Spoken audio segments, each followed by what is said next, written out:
yaitu bahwa manusia itu ulama sepakat al ulama wal hukama, tidak ada jalan untuk keselamatan di akhirat kecuali kita bisa menahan hawa nafsunya. Dan barometer kita mampu menahan hawa nafsu atau tidak dilihat bagaimana hati kita. Kalau hati kita itu selalu diisi dengan dikir,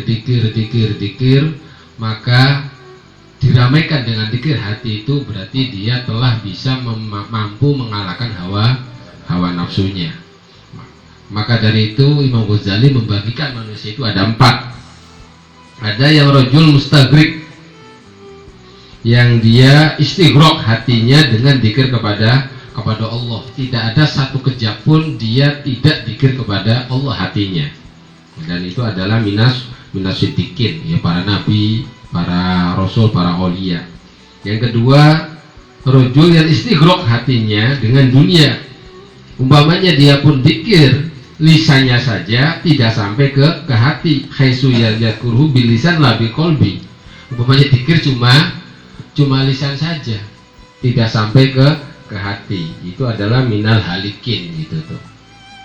Yang ketiga, dia kehidupannya itu hatinya diisi dengan dunia, dengan agama, tapi lebih berat agamanya gitu tuh. Ada yang diisi dengan dunia dan agama, tapi lebih berat dunianya gitu tuh.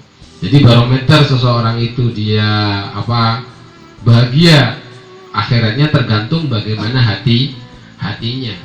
Kalau dia istighraq dengan dzikir, ya udah berarti itu. Nah, di sini kita dzikir, tapi kok tidak merasakan apa-apa gitu tuh. Atau kita dzikir cuma dzikir lisan saja, tidak sampai tembus ke hati. Itu ternyata Ghazali ada penyebabnya.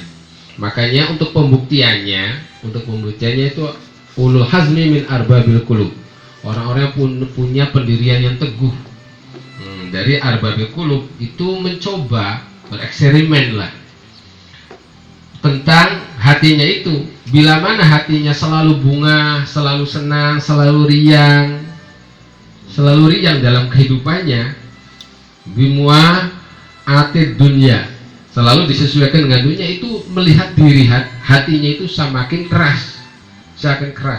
Untuk dzikir pun tidak ada pengaruh sama sekali.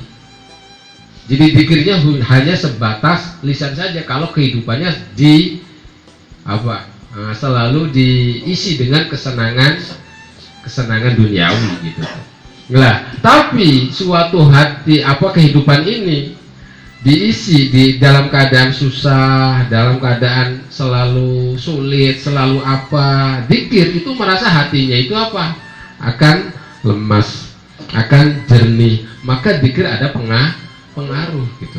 Kok bisa seperti itu? Kalau hidupnya enak terus, dzikir itu hambar.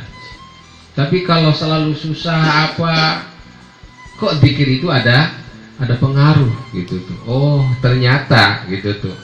Ternyata annan najat fil huzni ad-daim matabun min asabil farah wal batar. Ternyata keselamatan itu ada dalam kesedihan ad-daim gitu tuh. Ada kesedihan fa'alimu annan najat fil huzni ad-daim matabun min asbabil farah wal batar. Dan kita menjauhi dari sebab-sebab yang membuat kita itu selalu farah wal batar. Maka berangkat dari kenyataan seperti itu, para arbabil qulub itu dia berusaha untuk melepas dari kenikmatan duniawi yang sangat disetujui oleh nafsu itu, dan membiasakan untuk mensabari dari keinginan syahwatnya, baik yang halal apalagi yang haram, bahkan yang subhat pun semuanya itu ya halal. Hisab haram, iqab subhat itu hitam itu, dan itu naun ada. Jadi tidak ada enaknya lah. Kalau kita banyak dunia itu halal, hisab haram, iqab subhat hitam gitu. Dan orang yang dia nanti dia akan dihisab, pasti dia tidak bakalan selamat di akhirat itu kalau dia hisab itu. Maka dia pengen bebas, pengen merdeka, pengen mendapatkan mulki ad-daim fid dunya wal akhirah.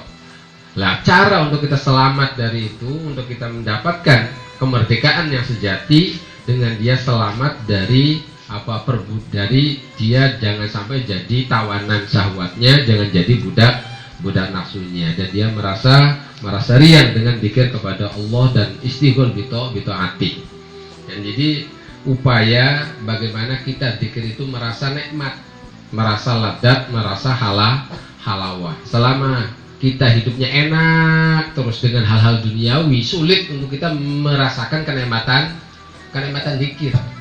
Tapi kalau selalu dengan kesedihan itu, kita akan merasakan pengaruh zikir, pengaruh zikir itu.